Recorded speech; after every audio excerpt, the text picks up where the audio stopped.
Good evening, football aficionados. I am Stuart Woodrow, your host for this evening on this thrilling episode of the CADS After Match Chat.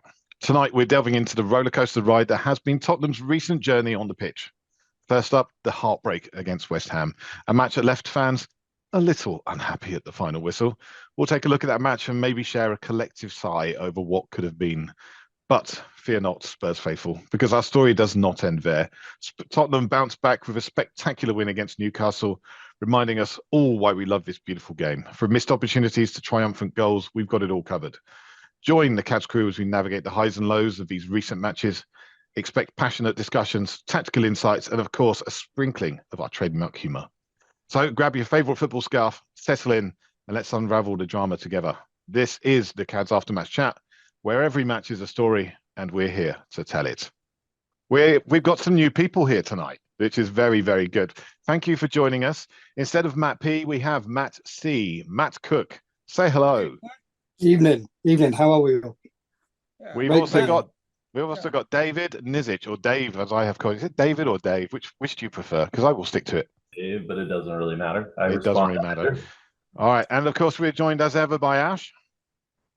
Hey guys. Hey Matt, first time we've seen each other. Yeah, hey Ash. How you doing? And we've got A joining us as well. We may also end up with Matt P in here at some point, which will not at all be confusing. But let's get started. Let's talk West Ham if we absolutely have to. It wasn't good, was it? Anybody come out of it thinking, what a great game? First half. But the first half was entertaining, but we weren't dangerous, were we? We scored, but beyond that, how many real opportunities did we make? It was a good point. I think what I love to see was coming out of defence into attack. We're just blistering in that sense. But it was, in front of goal, it was pretty horrendous. And like you say, not linking up attack. But I was actually entertained that first half. I thought something was going to happen. I thought, other than the goal, I thought we were going to get something out of the game quite comfortably. Obviously not. I was with you. I was thinking right up to the end. I was there. Look, there's still time. We can get another two. We know what we're like in injury time. Anything could happen, and then it just didn't. It was a bit of a damp squib at the end for me. But the first half was extremely entertaining, just without that end product, I think. Dave, what did you think? I missed the first half, so it sounds like I missed all the highlights. You missed all the good stuff. I mean, there were so many opportunities to score. They got themselves in position. They just didn't finish it at all. Didn't Sonny label the whole performance pathetic? Didn't he call it pathetic to the press afterward? I was just looking right now to see if I could find that quote. But he had some pretty harsh words, and when your captain is coming at you with those kind of words, it's never a good thing. So I was only able to watch the second half. The second half was, pathetic. It was. I mean, I don't know if that word translates differently. In the U.S., it's not as harsh, possibly, as the English hear it. Some people got on my case the other day for using the word pathetic, but you just seem to.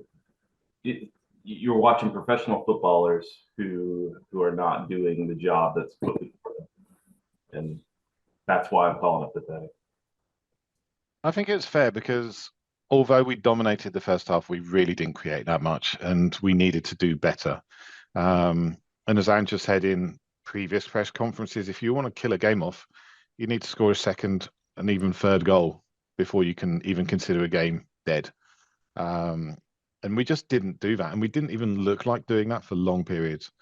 So, yeah, it was tough. A, what did you think?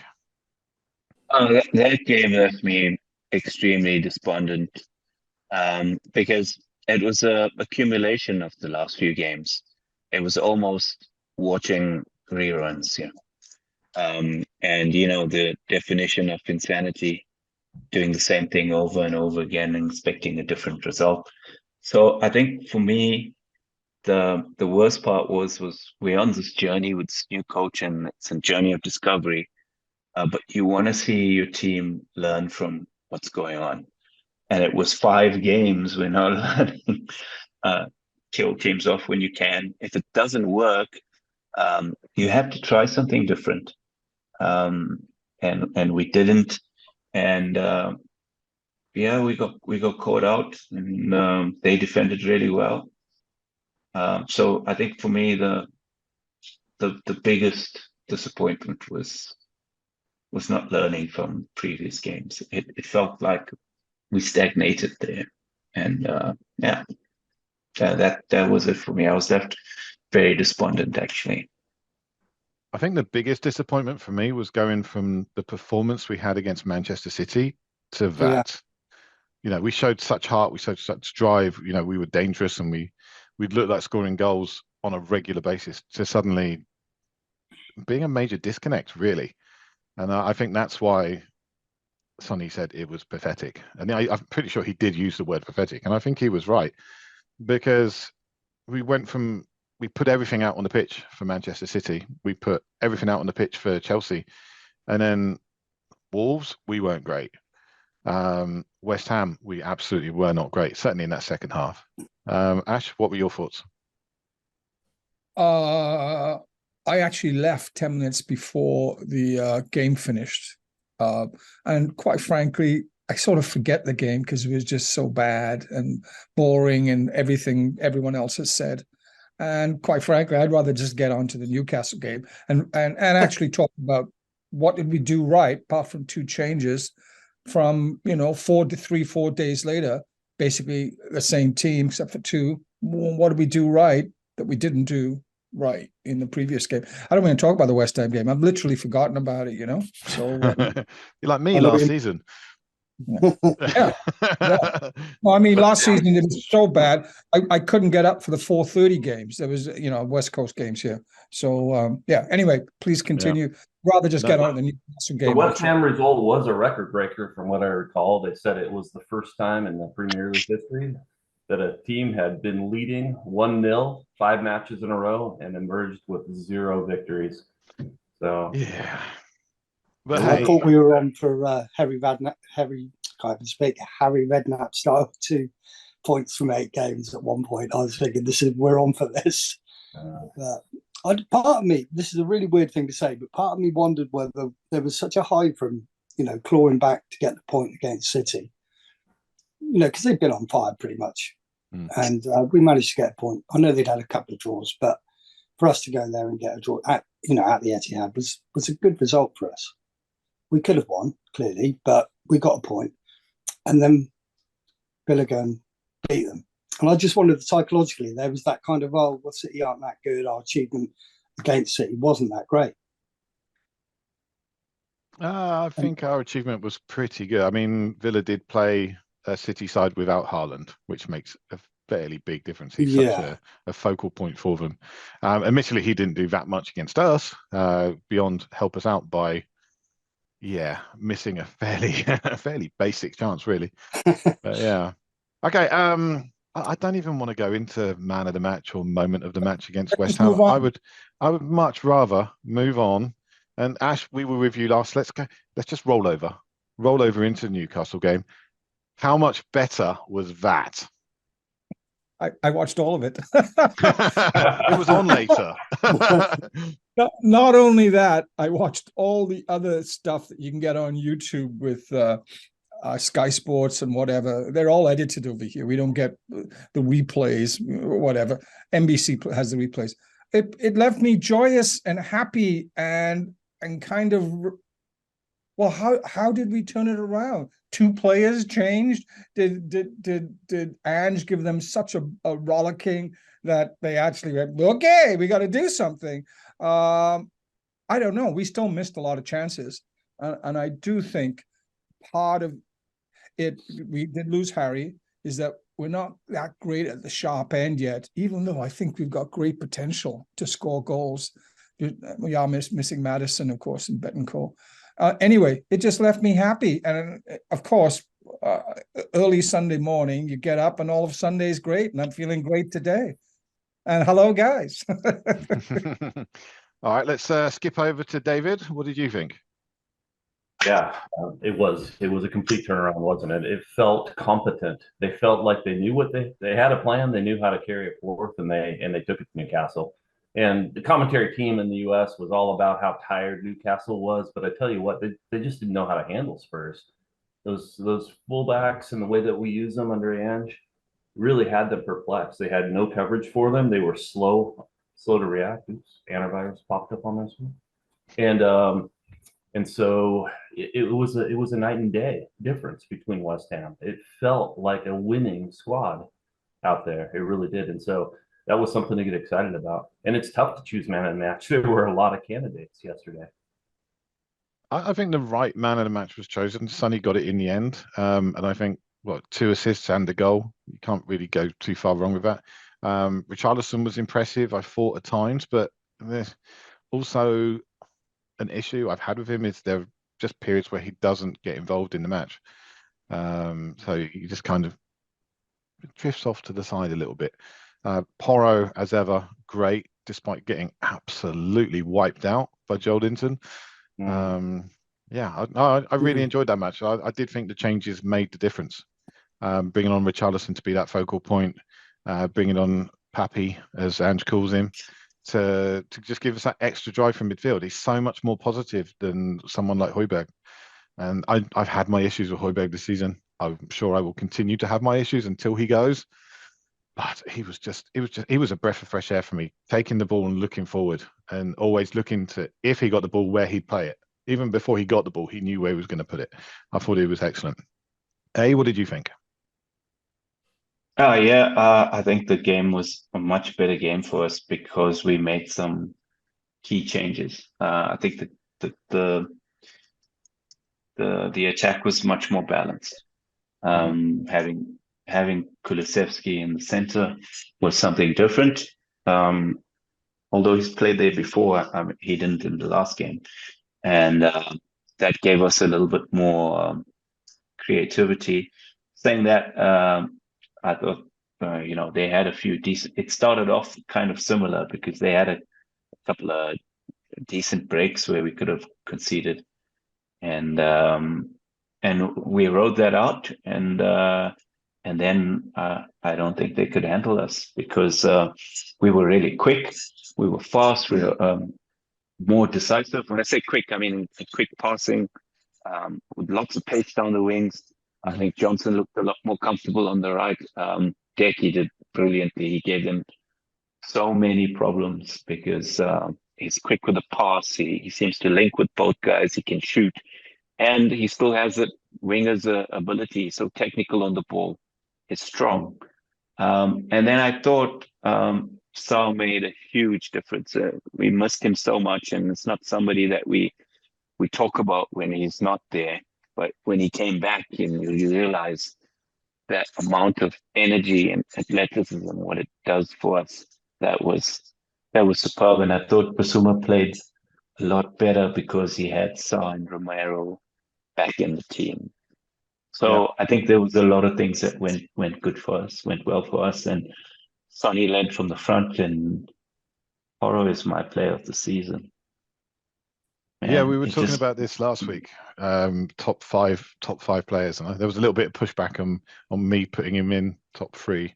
I was like, where's Kulusevski? But you can't fit everyone in. This is the thing. We have such good players now that you can't fit everybody in. Matt, what did you think of the game and how things went?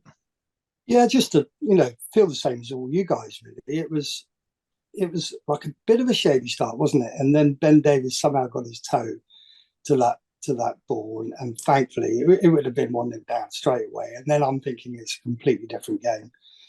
You've got Newcastle then packing everybody behind the ball, and we can't break down. We can't break down a 10-man press, 10-man defense. So I'm thinking, okay, we've got a bit of luck there for a change, because without wanting to go back to that West Ham game, it was just like Spurs from last season, wasn't it? It was just calamity Spurs, that first goal. So it was great to see us, Sonny get that skip past Trippier. He literally looked at Trips and went, "Oh, it's you, Trips. I got this." He just skipped past it. Exactly, I got this. It's Trips, and he skimmed him so many times, didn't he? And it was a lovely pass into Doggy for that first goal. And after that, I don't think we looked back. we just went for the jugular, and I think that was a lot of Ange's words in their heads. Just we just went for it, and there was always that period where I'm thinking it's going to go wrong. It's going to go wrong. We've had pretty horrendous last 5 games, and it was just so lovely to come out of it with a win, and a convincing win. Really good. I think getting that second goal quite swiftly made a real difference to the mindset of the team. So thinking we can do this, we can push on and get more now, and they did. It was great. Udogie, what a player! What a player he is. I mean, that guy started at left back. He was instrumental. He was the one that passed the ball out to Sonny, I think, from an attacking midfield position, and then he was in the number 9 spot to put it away.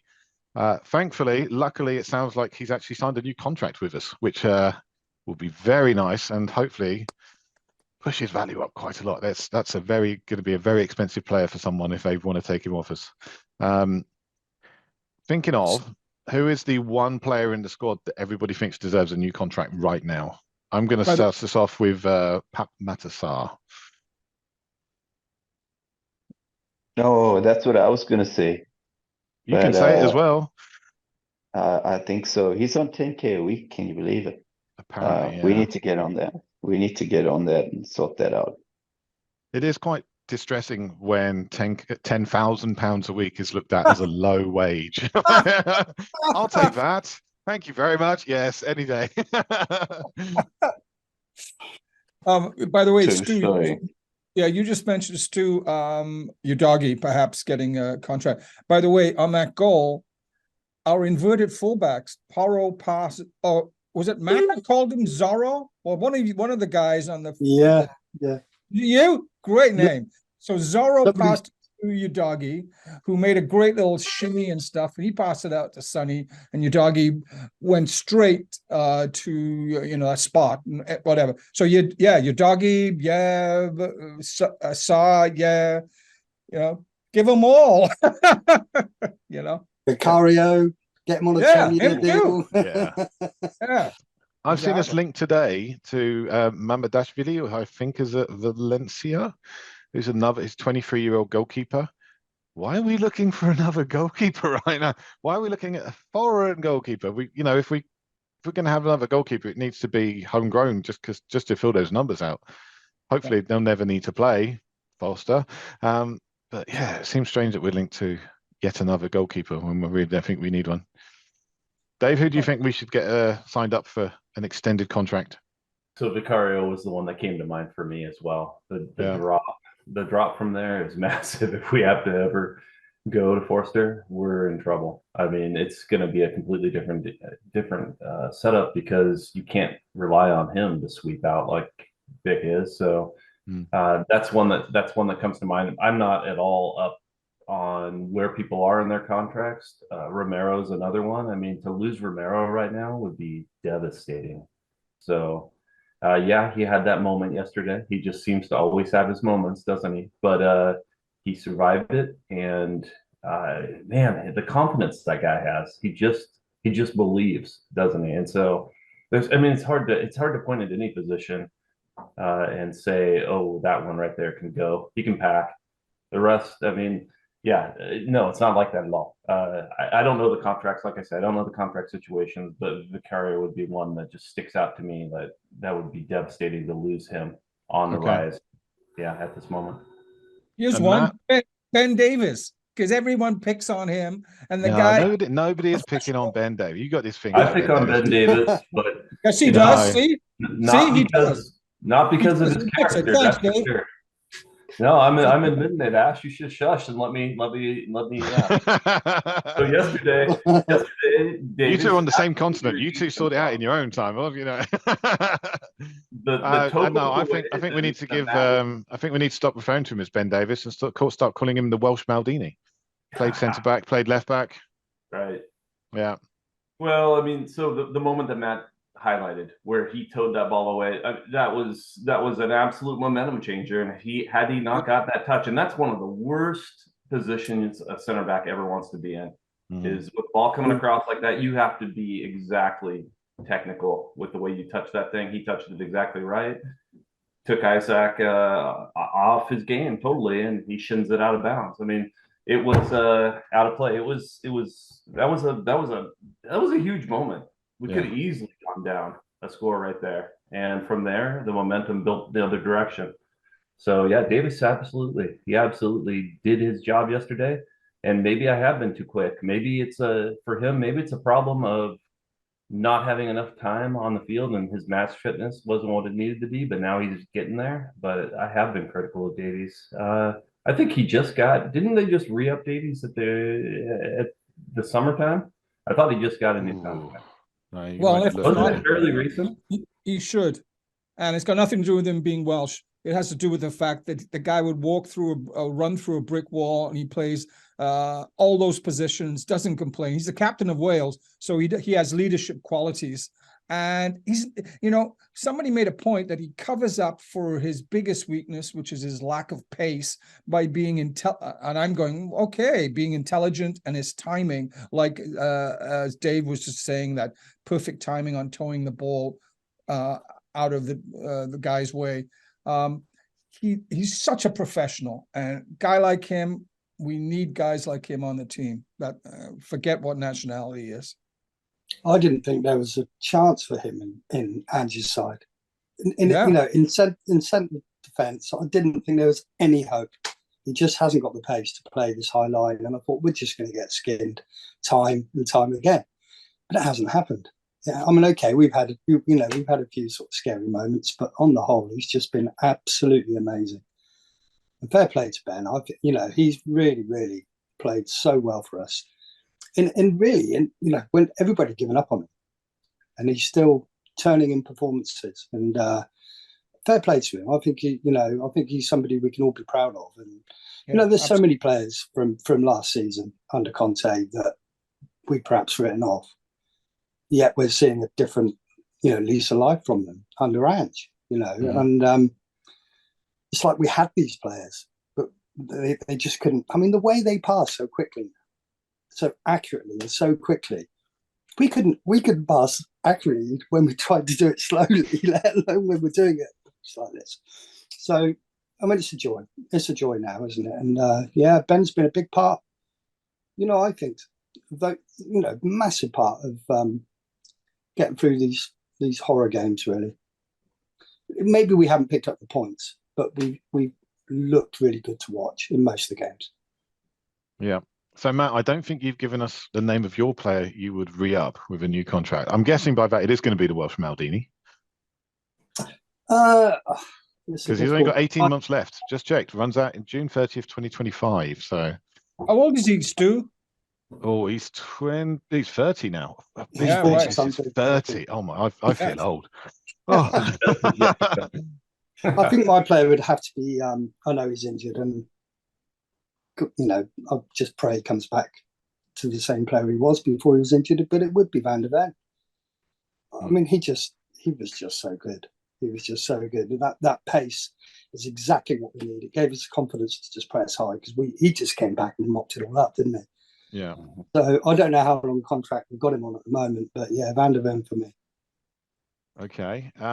Conversely, if we're going to do that, who's the one player that has played first team games so far this season that you would shoot out of that squad straight away? I'll get started. Højbjerg, he can just go. I'm done with him, honestly. Who's up next? Yeah, before yesterday, it was Richie. I mean, Richie on that, on the big transfer with the rumblings that the Saudis want him. I was thinking, hey, take him, please take him. But, I read an article that he's been carrying an injury, that he's been training hurt, and it made all the difference, he says, to get rid of that with the surgery. So maybe we're about to see a reemergence of Richie. So not so fast on that one. First team player, yeah, I would join you with the Højbjerg. Højbjerg has just what happens with him? He just switches his brain off sometimes on some of these passes, and they're dangerous passes, just dangerous in any situation. And the way he just casually passes it right to the opposition player, it's stunning. Sometimes something's wrong there. Yeah, his pass in the Newcastle game that led to their goal was as bad as Udogie's pass against West Ham. And the doggy has a reason. He's young. He's still learning the game. He's still, still maturing. Højbjerg is supposed to be an experienced international who's supposed to be a steadying influence. He comes in and does that, and I'm like, no, you can't get away with that. If it was only one match for him, if it was only one match that we've seen that in, you'd have grace toward him. But it hasn't been that one time. There's been several moments like that this year. Yeah, a few that didn't get punished for sure. Yeah. Exactly right. Yeah. I think it's obvious that that it's going to be Højbjerg, although I do think he has a place coming on later on. A few games he did well closing it out, but asking him to maybe play on the offensive, I just don't think he has the right tools for that. But I'm gonna. I want to be clear here. I don't want this guy sold or beating down on him or whatever. But I'm not enamored with Basuma. And yes, it's a better Basuma than we might have seen last year. But the amount of mistakes that he makes it concerns me. But granted, he might be asked to be doing that to start the attacks off. And then he is so weak in the tackle for supposedly a hard man. He loses so many one-on-ones, and it took a 21-year-old being back in the squad to make him look better. And he's one of the established players, and I would have expected it to be the other way around, Basuma making the others look better. So I don't want him out, but or anything like that. And I still think he's good and he's going to have time. And if Poro's sanction as quote as anything is like players need time to adapt and we'll see the best of them. But at the moment, I'm a bit disappointed in his Basuma. Yeah, I think that's fair enough. Feeling can't be shared. I mean, there's new rumors today that we're looking at Calvin Phillips and with Højbjerg and Basuma. Both possibly under the microscope right now. That could lead to a Calvin Phillips move. We'll see. Conor Gallagher as well, apparently in the press today, because he's a little bit reticent on signing a new contract at Chelsea, apparently, because he's not guaranteed the first place. One of the other reasons I'd be happy to let Højbjerg go is when everyone is fit. That is such a strong area of our pitch. We've got so many players in there. We could easily lose a player who, for me, is more of a negative than a positive. Although I will admit he's come on at times this season when he's been a substitute and had put some good games in. But as a starter, he's been terrible for me. Matt, what do you think? Yeah, I think I'm the same with Højbjerg, really. I mean, clearly Ange sees something in him, maybe because he's got no other options. But he has brought him on late in games, and he has, like you just said, just managed to shore things up, see the games out. And there's something about him I love. He's got that old Viking vibe going on, and he's just got that, pumped out chest. But no, as far as quality is concerned, I think we can do better. And as you just said, Stuart, we've got so many decent midfielders when they're all fit. So it probably has to be Højbjerg for me. But if we're talking, I was going to say, if we're talking about somebody that has played possibly some minutes, then possibly Eric Dyer's got to go. He's got to be the first out the door. I think that's coming. I don't think that needs a lot of work. I think that's definitely coming. If he doesn't go, if we don't just say, look, Ben, off you go. Roma is waiting, or Sporting Lisbon. Here's a free. Just go on a free, but just go. clear up the space, because he doesn't. I believe he's not homegrown because he came from Portugal. He didn't spend enough time in the UK. So we've got effectively a sub sitting on the bench taking up a non-homegrown place, which we could really do with having, a player who's likely to get more minutes and be more involved in the team. What about Brian? Brian Hill. Yes, that's a tough one, isn't it? Ash, what did you think? He hasn't settled. Oh, thanks. I thought I was being forgotten here. Never. we're kind of quick to get rid of our midfielders, but let's not forget, because I do have a midfielder in mind, another one. Let's not forget. Wow, I look like a leopard crossing the frame. Let's not forget that Sarr, what a cutie, Sarr and Basuma are going in January. So we may have to keep Højbjerg unless we are bringing in somebody. Good point. How much longer will Betancourt be out? Great, but how much longer will he be out? Let's hope he's on a sick note. As for outs, and it sort of pains me because we were thinking the world of him. What happened to Oliver Skipp? When he comes on, he's coming on with 5 minutes to go. He scored 2 goals in preseason. He also would run through a brick wall. But did something happen to him? Did he lose some of those skills? Did he not really have what we thought he had? But he could probably go, once again, don't want to get rid of anybody until we know what we've got covered for January and February. But maybe he needs a loan and get a lot more games in. If we're looking forward to January, and looking to the period where players are going to be missing, it's actually a really, really light month for us. We have 3 games in January, just 3, because there's the winter break, as they now have it in the UK. So we've got Tottenham against Burnley in the FA Cup on the 5th of January. Then there's 9 days until we play against Manchester United. Who knows how that could go? And then it's all the way through to the 30th of January when we play Brentford. And I suspect we'll have Basuma back by then, because his side are not expected to go very far in the African Cup of Nations. So, but what do we know about Donnelly in the midfield? Has anyone watched the developmental squad and knows something? Yeah, I tried to watch the under-21 matches. He's playing tonight, actually, or just finished. So yeah, he's actually, from what I saw, he was playing a little bit deeper tonight, and there's a few nice little fizz balls that were passed through. I just don't think he's ready. Same thing with Dorrington. I don't think he's ready either.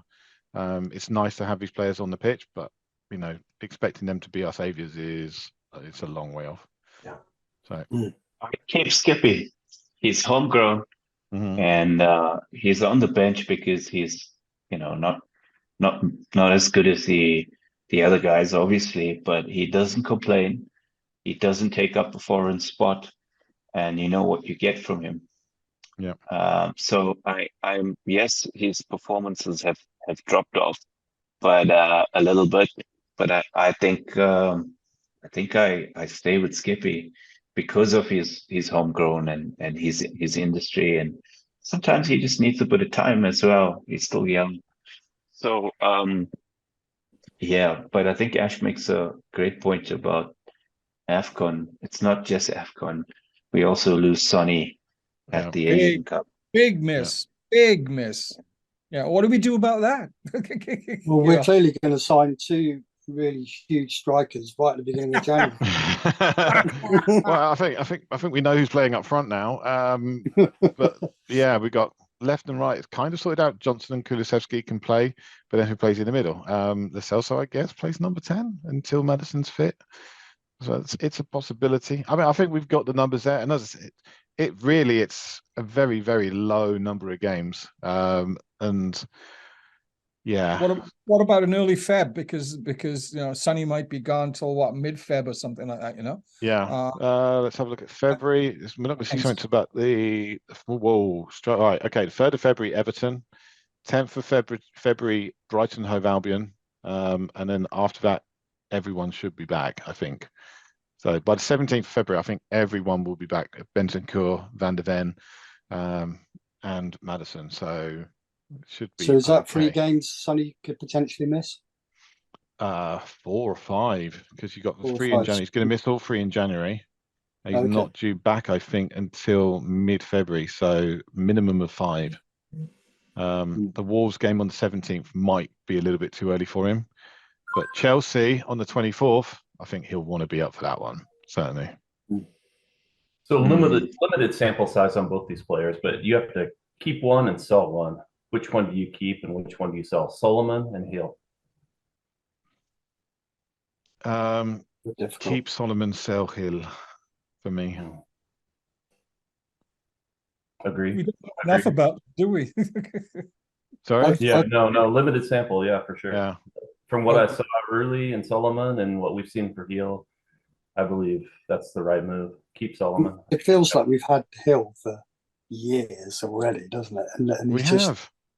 we actually have. We actually have had him for you, but he's been on loan every season. So And is he ever going to become? What did we see in it? I'm really shocked that we. Yeah, he hasn't improved, has he? He hasn't improved much at No. all. Physicality is still lacking desperately. We thought as he aged, he might get stronger. It's just not there. It's just not there. He's not got the Premier League body.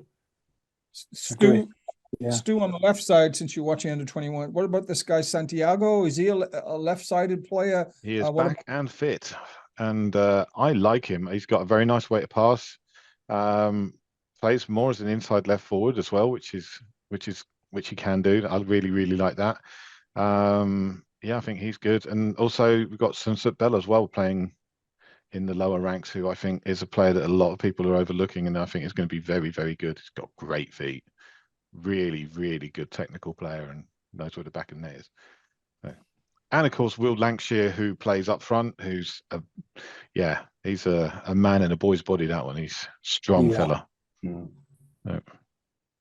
Will we ever let play? The thing is, you say, yeah, let's play him, but then Stu, I don't watch his games except for you. Are they? Why not try him out? I don't know. Are they really kind of not all of them not ready, and we can't use any of them, or what? I think Santiago is probably the closest, but he's just come back from an injury layoff. So for me, he's the player I'd look at and go, yeah, he could do something. Cool. Because throwing someone like Donley into the middle of the park, it's a big ask. You play someone a little bit wider, someone who can retain play that wider position. It shouldn't be as big of a physical encounter, which is why I've been disappointed in Hill, because he should be able to skip past people and put the ball in. He hasn't. Ash said it in the last one. I think it may be down to confidence. With Hill, it's just a case of, does he have the actual confidence in him to go out there, push and make that difference? Oh, here we go. Here comes the confusion, because we've got Matt P coming in now. Right.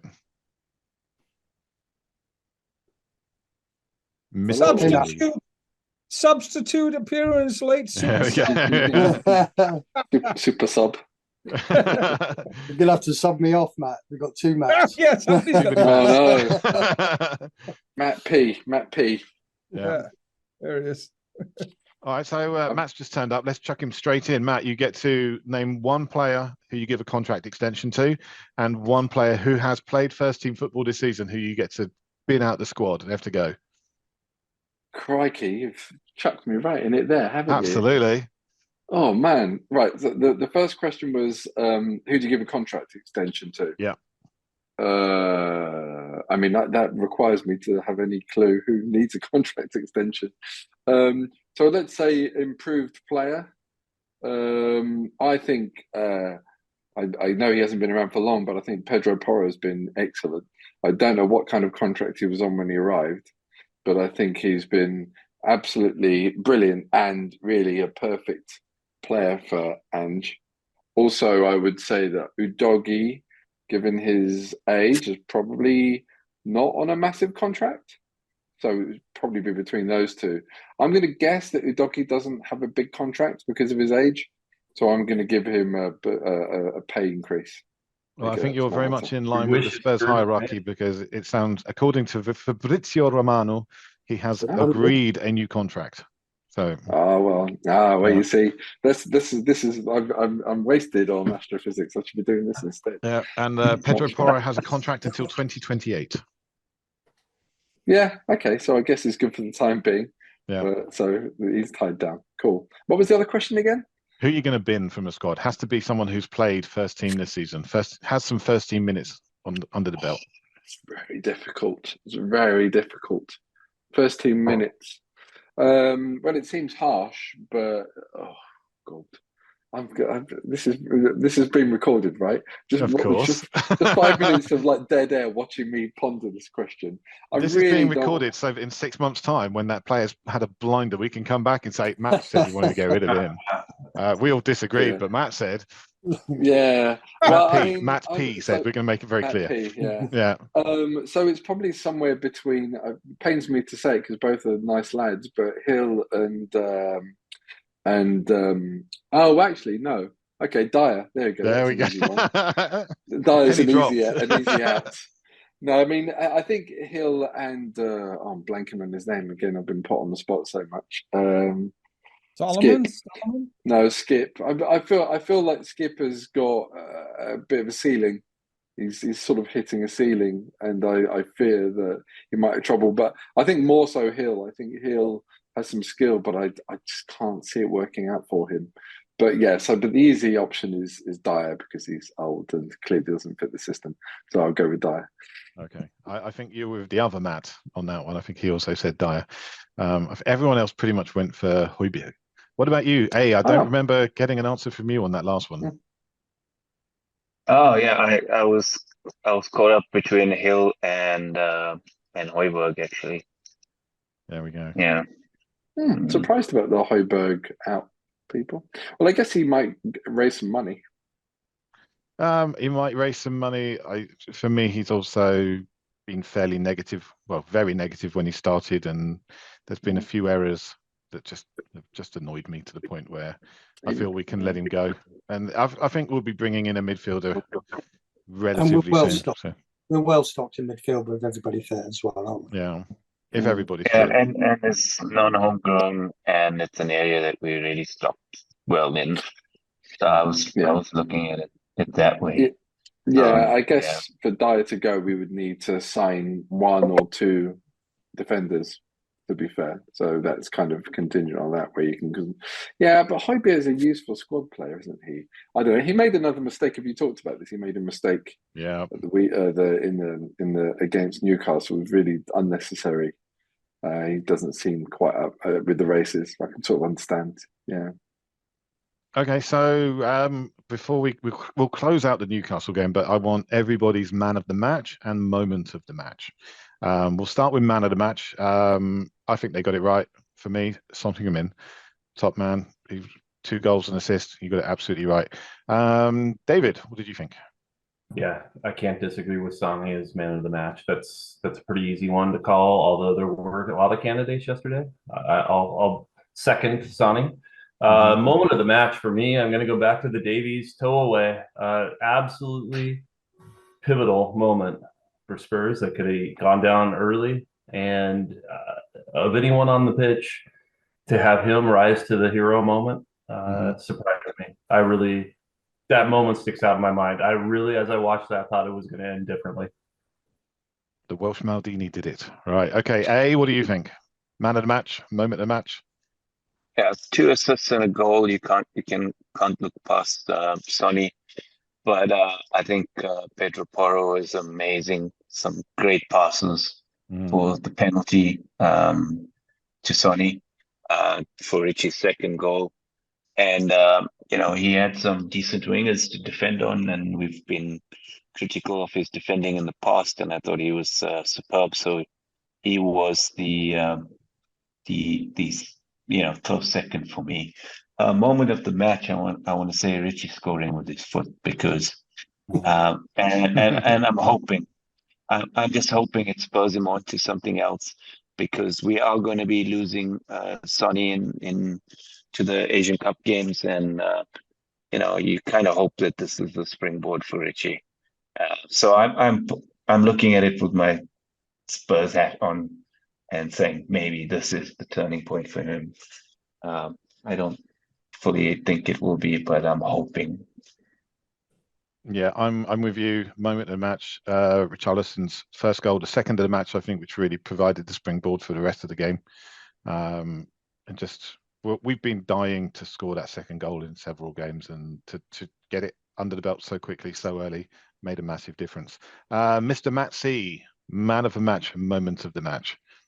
Oh, it's so refreshing to have so many options. I mean, there were so many good performances So many good. Porro for me was just up there. He was, I mean, that little dig for Richie second was just sublime. I mean, even Richie almost looked like he was going to mess it up with his first touch, but yeah, he got the goal. It was brilliant. So for me, I think Pedro Porro is really up there, but you can't take it away from Son. You just can't. Okay, moment of the match. Yeah, I think I'm going to go with Ash on this. It's got to be that Ben Davies toe, because it was just so important. And right at the I know it sounds crazy, but right at the beginning of the match like that, it could have just changed the whole game. So you are predicting that Ash is going to go for Ben Davies' little nick as the moment of the match. I think you may be right. Ash, is he right? Yeah, for sure. I agree with both Matt and with Dave for Ben. Terrific. Once again, I just admire his professionalism. Man of the match, Sonny. You know what? There were a couple of the commentators who, I mean, wasn't he hurt after the last game? But a couple of the commentators would, our American commentators, well, actually, they're British guys on the American feed, were saying, he's one of the few strikers that can actually run faster with the ball than the guys chasing him. Did you guys notice it? Did he have some, I don't know, there's some extra pep in his step or what, but there was that one where he just jet-heeled past two players with the ball. I thought he'd left that behind. Remember there was a couple of goals he scored? What was it, West Ham one or Crystal Palace? He went through everybody. Anyway, it was just fabulous to see where Sonny got all that extra pep from. And he's a quick player. Sonny. 31 years old too, though, and usually strikers, all of them, Rooney, Van Nistelrooy, Van Persie, you hit that 30-year-old wall and half a step goes and you're just not the same for that type of player, I was going to say, tell that to Teddy Sheringham. He went on till he was 42 no, or for something. For that type of player, I'm talking Lewandowski, Kane, Sheringham. But that type of guy who relies on speed, you hit that wall. Anyway, he hasn't hit it, and it just so great to see him with his jet heels back. So yeah, man of the match, Sonny, and Ben Davies for his great toe. All right, and the late substitute, of course, giving us the final word on this. Man of the match, moment of the match, Mr. Matt P. I mean, everyone said so many good things that it's difficult to find something new to say. I do think that I don't think Son really lost his pace. I think he had a poor season last season, so maybe it's a little bit based on that. But this season he's been pretty good, been pretty lively. I guess maybe the part of the difference is playing on the left. There's maybe a bit more space to run into, and so he was able to really sort of let rip into that space in the way that he can't usually do in sort of crowded areas. But anyway, man of the match. I'm stuck also between Son and Porro. Until Matt C ruined it for me, I was going to say something original and say Porro. Since both have been said, it's a bit of a toss-up. But I suppose, so now you're going for all of a skip. No, I guess I'll give it to Porro as well, because I feel like Son has had his fair share of man of the matches, and I think it's nice to, not that he's obviously going to see a word of I say or care at all, but I'd like to, abstractly congratulate him. And I was going to say moment of the match for Richarlison's first goal. And first goal with his feet, just because it is really, really important. We badly need him to find confidence. I think he is a lot better a player than he's shown. So I think that having him hit some form, particularly, I guess Son maybe seemed to, his hot streak of form seemed to be dying down a little bit, at least in recent games. It's nice to be less reliant on Son having a good day. So I think we really need Richarlison to do that. But I'm going to try. I think I found something moderately original to say at the moment I enjoyed. Also was the moment when, I guess it was Porro's pass to Richarlison, when he absolutely lost it and went rushing straight up to Ange to give a massive bear hug. I thought that was really charming. It's great to see. Good for team spirit. And it was quite a nice moment. So I really enjoyed that. So that's my moment of the match. Okay. So yeah, there we go. We've had it. One tiny little thing I'd like to add. I don't know how many people noticed, but Sonny was wearing Rodrigo Bentancur's coat at the end of the game yesterday. Maybe it was just a subtle little. You're still part of the team, buddy. So congrats to him. If that was what he was trying to do, or he just took it off the wrong peg when he was leaving the training. I've no idea. But yeah, I really enjoyed the match. Thought it was great. Very much looking forward to Nottingham Forest. Hopefully I'll be able to watch it. We're waiting to see whether that's going to be possible. But yeah, so there we go. For everybody that's made it this far in the video, thank you very much for joining us. Please leave us a comment down in that section below, letting us know what you want to hear us talk about in the future, because you are also part of the CADS community, even if you're not part of the CADS community. So we will be seeing you very soon. We will be back on Friday with the latest video after the Nottingham Forest game, looking back on that and talking about hopefully another win. Let's see how it goes. So thank you, everybody. We'll be speaking soon. And until then, come on, you Spurs. Come on, you Spurs.